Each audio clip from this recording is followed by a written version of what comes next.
Hello, hello. This is David here again with a round recap. This time, round two of the Charlotte Open. It happened in Charlotte, North Carolina, right after Christmas.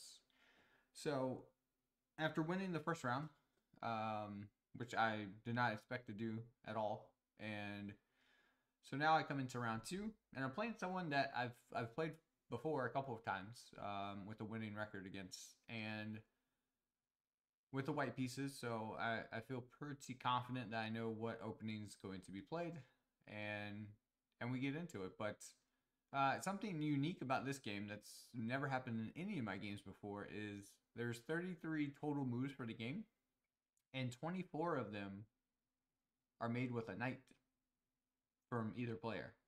So let's dive into this game where I had the white pieces.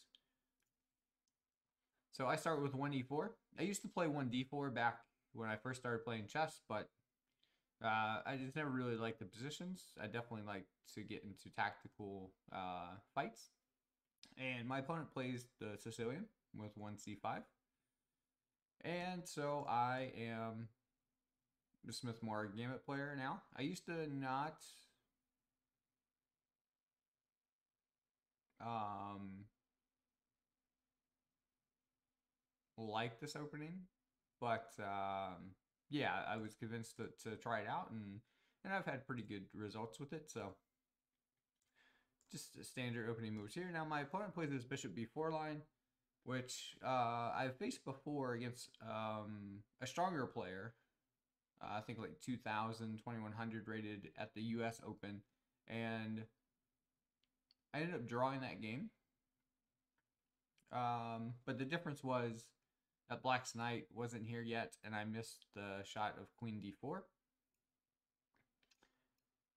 which is hitting this pawn. Um, so I missed that in that game. But the normal move here is just a castle, and then I think Black plays something like this, and you get playing chess, and that's okay. But instead, I forgot that I forgot the line, and so I played Queen B3 here, which is not a great way to play this. All right, so after Queen E7, I was already anticipating my opponent wanted to go Knight A5. So which is why I played A3. And so after Knight A5, because the point is after Bishop takes, I just take with the Queen. I'm hitting this pawn, maybe something like Knight F6. Castles, Knight takes E4, can't be played because of Queen takes G7, so I'm not really hanging the E4 pawn, and I felt like this was okay. But after knight a5, I definitely felt like I was going to be better here as well. And the whole reason why I thought I was going to be fine here is that I saw that I was going to be able to get my knight into the d6 square or even c7 after what actually happened in the game. So we'll just look at that. But the key idea here is I want my pawn on e5 and my knight on d6 or c7, which was the point. So after taking the bishop, I get the doubled pawns.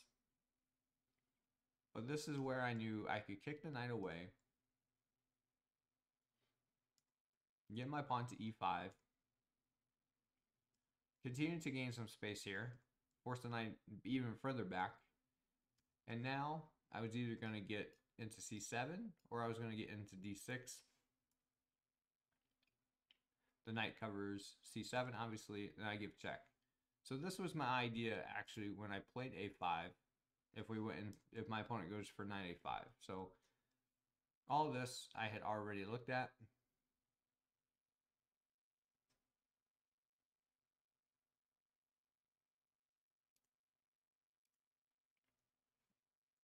And knew that this was the position that I wanted to have. So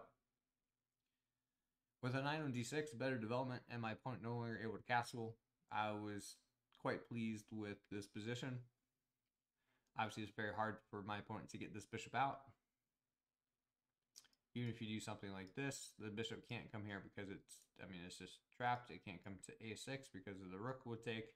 So it's very difficult for my opponent to untangle their position. Honestly, I didn't do a lot of calculation in this game. I feel like my moves pretty much played themselves out. After king f8, here I thought for a while, actually, on move, what, 15, 15 to 16, okay, 3 minutes.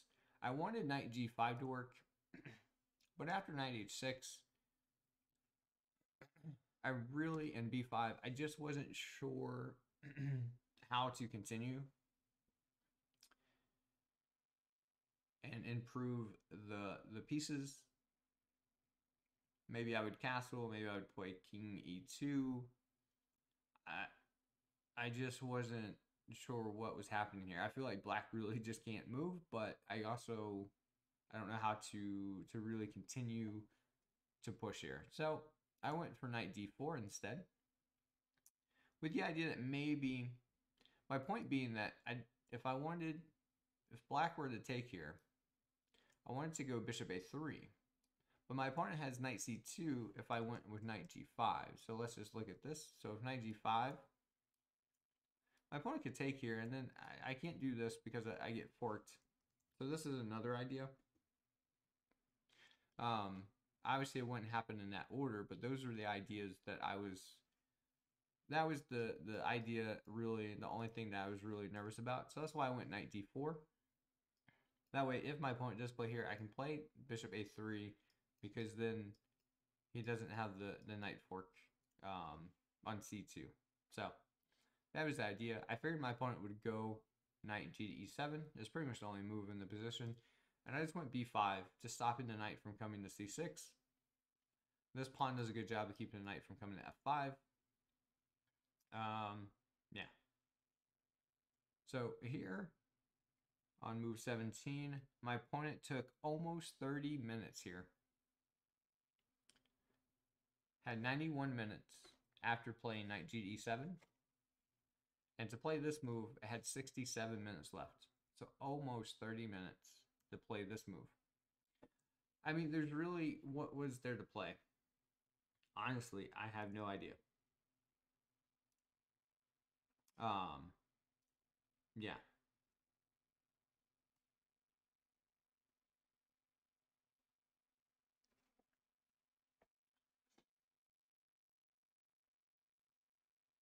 I mean, it's really hard to to give a move for black here. But anyway, my opponent played h6. Again, I feel like my moves just played themselves. f4. My opponent played g6 here, and again, this was another move where they spent almost 30 minutes just to move a pawn 1 square forward, and I wanted to play f5 right away, but I thought after pawn takes, to take back with the pawn, and I thought I would take, they take, I take, and then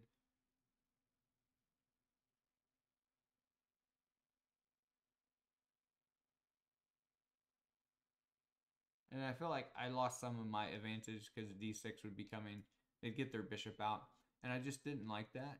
But what I didn't realize in the game is that I don't have to take this pawn. I can simply play rook f1 here, and I get the position that I actually kind of wanted here, which is being able to take. If it was my move again, be able to take, knight takes, and then rook takes, and I've got immense pressure against this this f7 pawn. They'd have to play something like rook h7, and then I've got ideas of actually bringing this rook up and over. We have this bishop possibly coming out to a3, with the king in its position there. So yeah, so I thought I just missed this rook f1 in between move, not recapturing the pawn. So so that was my idea. And then if instead, after pawn takes, if the knight were to take, well, then we do take, and we play rook f1. And so I saw that, but yeah, when the pawn takes, I missed that I had rook f1 instead of taking back. I guess I was playing checkers and not chess, because he had to capture, but anyway. So after rook f1, my opponent plays h5. And I thought about playing h3 here, but I also just felt like it was time to go forward. So So after f5, my opponent takes on g4, take on g6, knight takes, and now, yeah, I saw my opponent was going to win this pawn, but I saw that I was going to be able to win this pawn from black, so I thought this was okay. After discovered check, and then picking up this pawn. Of course, my opponent has this skewer fork. I don't know what's that called. Is that even a chess term? Obviously, a fork is when you attack two pieces at once. Technically, black is doing that, but it's between each other. So maybe it's a fewer or a skorker. I don't know. But anyway, but to come up with a name for that. Of course, I saw this when I was calculating all of this back here. And I figured I would just go into f6, and then which way to take back. I figured I would take with the pawn, create a passed pawn, create some chances for myself, tie down black's pieces to trying to stop that passed pawn. And after king f7, well, a plan just lights itself up. And here's the reason why black couldn't take my knight. This is what I calculated, was I'd play f7. After king f8, we played bishop h6. And I thought here I was checkmating my opponent with this move, forcing this. But I missed that my opponent's rook was here and would take that bishop. But I calculated this and thought it was checkmate over the board.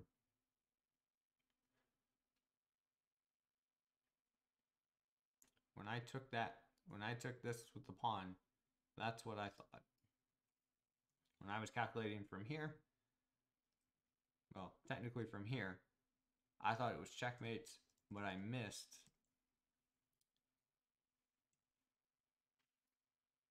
I missed that the rook guards that d6 square. So luckily, my opponent didn't go into that. Instead, he went king f7, which allows this nice little regrouping of the knights, which was fairly routine for me to see. It moves with tempo, attacking the rook. The rook moves, and now we check. My opponent went straight back, so we give a check first with the bishop, forcing the king away, and now we push the pawn to promotion. My opponent takes with the knights, and now knight check with a fork, takes the rook, and my opponent resigned here with all of their pieces on the back rank. Their king stuck here, and really no piece can get out. I mean, okay, the knight can come to h7, but other than that, that's about all that black has. White's play continues with like rook c1 check, and yeah, just winning from here. So my opponent resigned. So that was round 2. For the most part, pretty straightforward game. This game didn't take a lot of energy from me, which I felt was good for my chances in the tournament. My opponent's a pretty tricky and strong opponent, so I definitely got lucky out of the opening. And then yeah, those 24 knight moves though, quite unique to make that many moves with our knights, with the game only being 33 total moves. So very interesting game for sure. And yeah, so then round 3 will be tomorrow. So thanks again for watching, and I'll see you in the next video.